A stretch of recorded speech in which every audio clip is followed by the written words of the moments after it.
Hi, everyone. Welcome back to the Match+Book series on the EBPL podcast. My name is Paul. I'm the host and resident adult services librarian here at EBPL.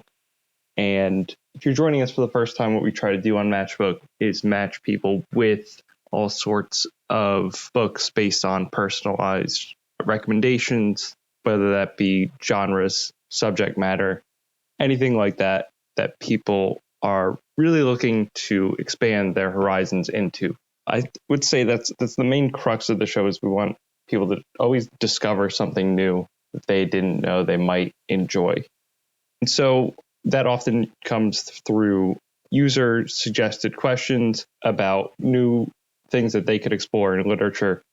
This time of year, I like to offer my favorite books I've read in this past year. But in keeping with the actual theme of our program in general, I try to make it so that there's a mix of old and new, and as well there's a mix of different genres represented as well, so that there's always going to be something for everybody, no matter what your interest or what you would like to explore in literature for your own sake. First, we're going to start with the oldest book I'm going to mention, and then we'll work our way to the present. So the first one I want to talk about is Emma by Jane Austen. I'm sure a lot of you have read this one, but if you haven't, I would definitely recommend checking it out.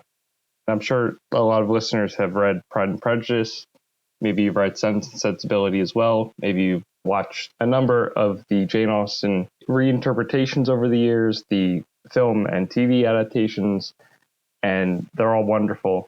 But I had never read the actual book, Emma, until now, and I must say I would put it right there among her best works.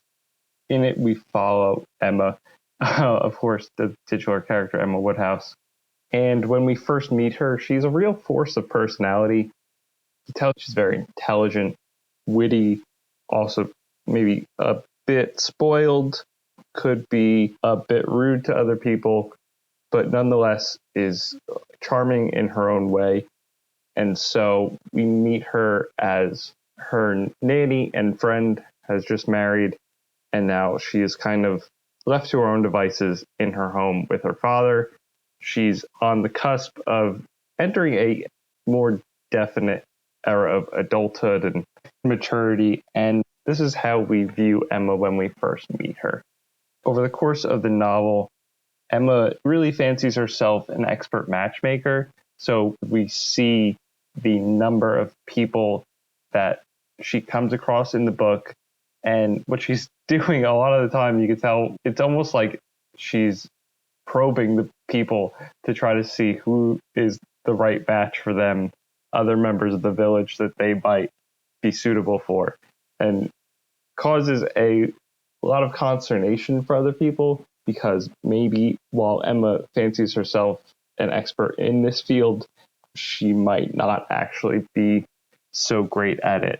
And this causes a number of social blunders on her end, which create very funny misunderstandings in their own right. And this book is filled with a lot of humor as well, mostly related to those mishaps. But through the course of those, we see a character really interacting with the other members of polite society and the village in a more adult way, and this leading to a lot of self-discoveries about who she is as a person, who she wants to become, and who might she be interested in as a romantic partner, because while she spends so much of her time matchmaking, she often fails to see that maybe this is a diversion from her own romantic self-interest. In the course of these events, what we see is a truly human character, like a fully formed person. Like, it just really stands out that this feels so true to life in the way that she has all of these blunders and fails in many ways at her own vanity, her own self-deception, and how this experiences these social setbacks as a result, but learns from them in ways that makes her a better person, but still ultimately, like, she still feels flawed at the end. And I like that because it's still supposed to represent an actual person, and people shouldn't be perfect. They should just try to better themselves, which she does. So I really enjoyed the book. It feels timeless in a way where even if you were not in Regency era England, you are indeed in modern times, the human aspects feel applicable, and 200 years later are still like spot on.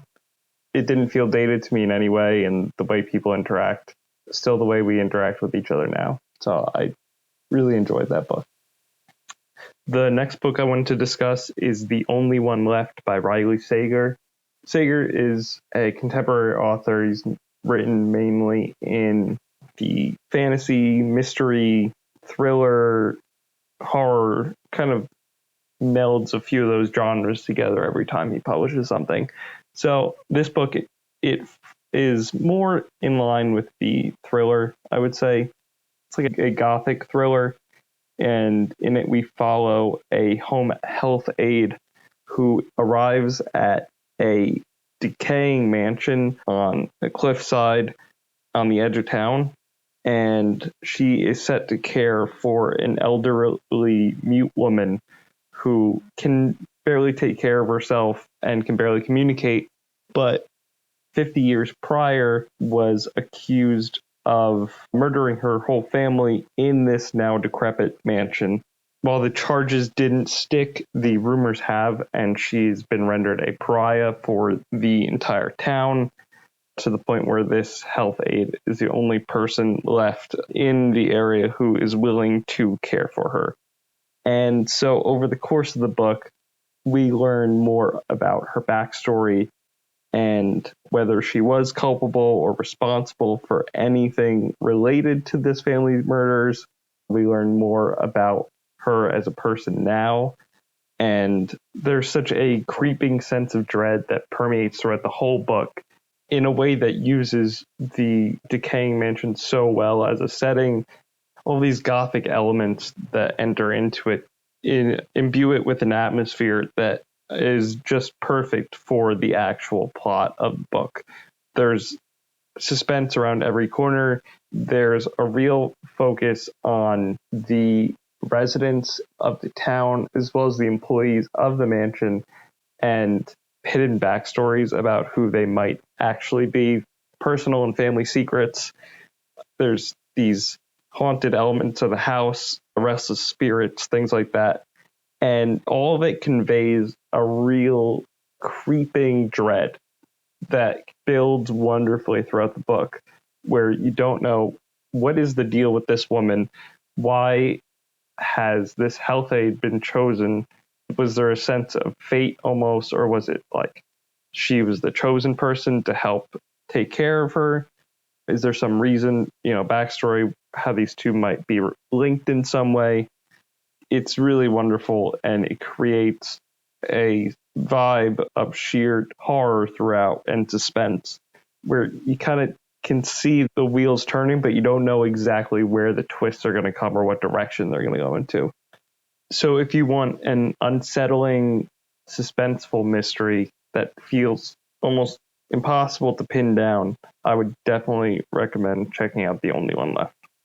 The last book I wanted to discuss is Yellowface by R.F. Kuang, and this is a story of two authors who are maybe friends, but as the book goes on, maybe more like frenemies than friends, and they are out celebrating one of the author's great success at her novel being adapted into a Netflix series. So they are out for a drink, and they go back to her apartment, and she unexpectedly dies. The other author, who is her friend and maybe is not as successful, steals her manuscript she'd been working on that she did not tell anyone about. And so she takes this, maybe adds some of her own elements to it, makes it her own story to some extent, but is still stealing the basis of the premise and most of the words, honestly, from this manuscript in order to publish it. So she does, and it becomes a massive success, and her career is completely flipped upside down, and she becomes the success that she never thought she would be. The only issue is that she is white, and the person that her friend who she stole the manuscript from is Chinese, and this also factors into the actual subject of the manuscript. So, throughout the book, she feels maybe haunted in some way by her late friend in ways that add a kind of strange but funny supernatural element to the text. And so what we get is a really biting satire about authorship, who gets to tell what stories, why they get to tell them, and is it, even if you take something, make it your own in some way, that still constitutes stealing? And also all of the cultural and ethnic boundaries and elements at play in doing so. And so this book, it grapples with a lot of those themes, and it wants you to think about them in a modern context and why or why not it should be permissible to do certain things, and whose stories are actually theirs to tell and whose are not. But it does this in a way that feels fresh. And while there is such a sharp critique about the act of doing this in the book, it's approached with a lot of humor. And so it really balances out what could be a plotting novel by making it really fast-paced, invigorated, funny, and very readable. And so it's just incredibly well done. There's a excellent command of tone throughout where it is serious, but it's funny as well. So it manages to be in both camps at the same time while never straying too far from one into the other. And I think there's such a balance to the writing and to the characters, where as the reader being asked to consider all of these elements while never feel like we're straying too far into humor, too far into drama. That's a perfect blend of the two all the way throughout the book. So these are the three books I really enjoyed the most that I've read this year. Again, they kind of fall into all different categories, so I wanted to pick. You can find the Match+Book series and all other series of the EBPL podcast at ilove.ebpl.org/podcast. Thank you all for listening, and thank you to Melissa Hosick for editing this episode.